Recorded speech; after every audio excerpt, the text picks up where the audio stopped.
भाजपा और आरएलडी की संयुक्त बैठक हुई संपन्न, नहीं हो पाया कोई ठोस निर्णय। मुजफ्फरनगर में भारतीय जनता पार्टी और राष्ट्रीय लोकदल बिजनौर लोकसभा के संयुक्त प्रत्याशी के समर्थन में पदाधिकारी व भारतीय जनता पार्टी और राष्ट्रीय लोकदल कार्यकर्ताओं की संयुक्त बैठक हुई। संयुक्त बैठक में कैबिनेट मंत्री अनिल कुमार, केंद्रीय राज्य मंत्री डॉक्टर संजीव बालियान, राज्य मंत्री कपिल देव अग्रवाल, बिजनौर प्रत्याशी चंदन चौहान, बुढ़ाना विधायक राजपाल बालियान, जिला पंचायत अध्यक्ष वीरपाल निर्वाल, भाजपा जिला अध्यक्ष सुधीर सैनी, रालोद जिला अध्यक्ष संदीप मलिक सहित भाजपा और रालोद के नेता और कार्यकर्ता बड़ी संख्या में रहे मौजूद। पता चला है कि भाजपा और आरएलडी की इस संयुक्त बैठक में सभी नेताओं ने अपने अपने विचार व्यक्त किए, परंतु अंत में इस बैठक में कोई ठोस निर्णय नहीं हो पाया। संयुक्त बैठक किस लिए की गई, इसकी भी अभी अधिकृत सूचना आरएलडी या भाजपा की ओर से जारी नहीं की गई। कुल मिलाकर इस संयुक्त बैठक में बड़ी संख्या में भाजपा के पदाधिकारी, कार्यकर्ता और इसी प्रकार आरएलडी की बड़ी संख्या में पदाधिकारी और कार्यकर्ता मौजूद रहे।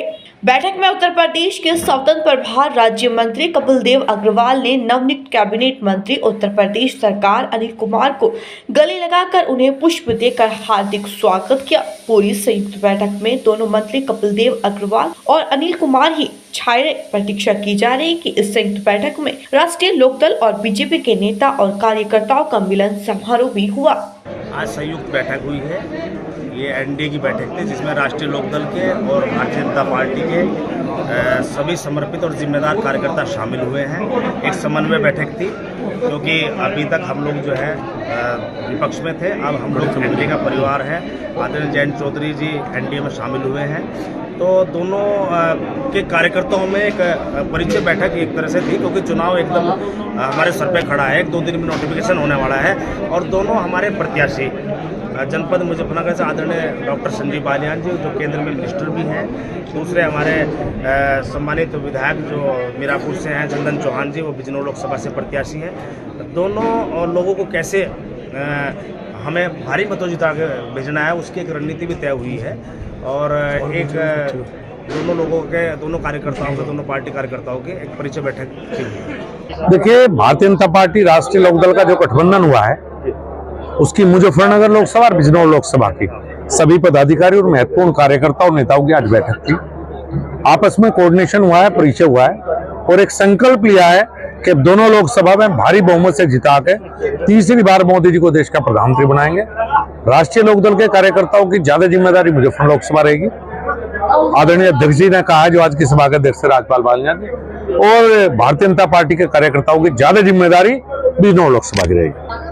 एक बात कहते हैं कि सपने आदमी जागता हुआ भी देखता है, सोता हुआ भी देखता है। सपने हैं, सबको सपने देखने दो यार, सपनों में खलल क्यों डाल रहे हो। दोनों दल लंबे समय से आमने सामने रहते। देखिए, यही बात हुई है कि दोनों, हर गांव में लोकदल के कार्यकर्ता भी थे, भारतीय जनता पार्टी कार्यकर्ता। अब नेताओं की जिम्मेदारी है, दोनों पार्टियों के नेता जमीन तक जाएंगे, हर गांव में हम बैठेंगे, दोनों पार्टी के कार्यकर्ताओं को बैठाएंगे, आपस के जो है दूर करा के आपस में साथ मिलकर दोनों दलों के कार्यकर्ता काम करेंगे। हम गांव तक पहुंचने का काम करेंगे। चुनाव लड़ती है और हर पार्टी से कोई न कोई उम्मीदवार आता है और ये चुनाव जाति और धर्म से ऊपर है।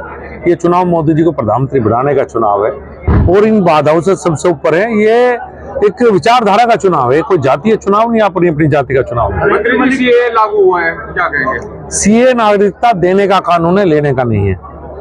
जो 3 देशों के, अफगानिस्तान, बांग्लादेश और पाकिस्तान से जो विस्थापित हिंदू, सिख, ईसाई, जैन यहाँ पे आए हुए थे, उनको नागरिकता देने के लिए कानून है, किसी की नागरिकता लेने का कानून नहीं है, देने का है। यानी इंडिया की संयुक्त बैठक मुजफ्फरनगर में हुई है।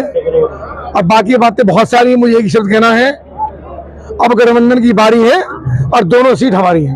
भारत माता की जय। एक तरफ भारतीय जनता पार्टी और लोकदल में कहीं ना कहीं संघर्ष हुआ करता था, अब एक और एक मिलकर के 11 हो गए हैं। मुझे लगता है किसी और पार्टी के लोगों को तो अवसर भी नहीं मिलेगा बात करने का, सभाओं को करने का। भारतीय जनता पार्टी सभी दोनों सीटें, बल्कि पश्चिम उत्तर प्रदेश की सारी 14 लोकसभा सीट भारी मतों से हम जीत रहे हैं। बिल्कुल पूरा भरोसा हमको है। एक कार्यकर्ता पूरे तन मन धन से अपने क्षेत्र में लगेगा। नहीं, बिल्कुल मुजफ्फरनगर की जिम्मेदारी हमारी ज्यादा है। हम लगातार तीसरी बार विधायक है, 3 बार हमें जिता कर भेजा है। जब संजीव बालियान ने पिछली बार सांसद बने तो मुजफ्फरनगर उससे भी 18,000 मतों जिता कर भेजने का काम किया था और बाकी 3 सीटों का अंतर भी मुजफ्फरनगर में ही कवर करने का काम किया था। ख्याल उनका अच्छा है। मैं उनके बारे में टिप्पणी नहीं करूंगा।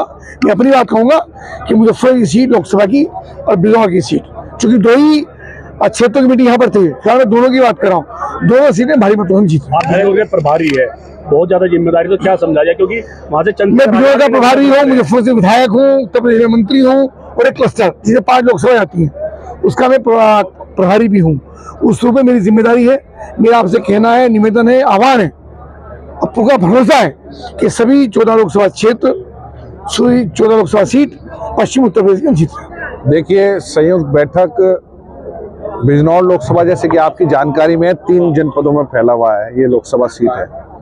जनपद बिजनौर में भी इस बैठक का आयोजन हो चुका, जनपद मेरठ की हस्तिनापुर विधानसभा में संयुक्त बैठक हो चुकी।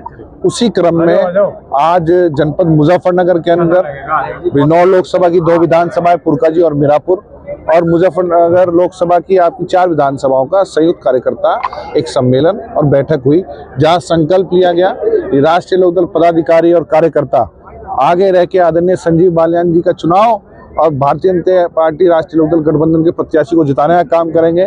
वहीं भारतीय जनता पार्टी के तमाम कार्यकर्ता और बूथ लेवल तक का उनका विशाल संगठन बिजनौर लोकसभा में मेहनत करके नया इतिहास रचने का काम करेगा। बहुत अच्छा सवाल पूछा। ये सहयोगी है, ये भगवान के द्वारा कुछ चीजें रची जाती हैं, और जो हमारे देवतुल्य जनता और कार्यकर्ता और साथी जो शुभचिंतक दिन भर साथ रह के काम करते हैं, मेहनत करते हैं, उनकी दुआओं का असर है। मैं विश्वास दिलाता हूं आपके चैनल्स के माध्यम से कि मैं अपने बड़ों का नाम और मेरी क्षेत्र की जनता, सम्मानित जनता जिन्होंने जिस मुकाम पे खड़ा किया है और आगे भी कदम से कदम मिला के हौसला अफजाई करके हर चुनौती का सामना करने की ताकत जहाँ से मुझे मिलती है, उनका उम्मीदों पे खरा उतरने का, उनके कही गई मेहनत पे पूरा खरा उतरने का प्रयास करूंगा।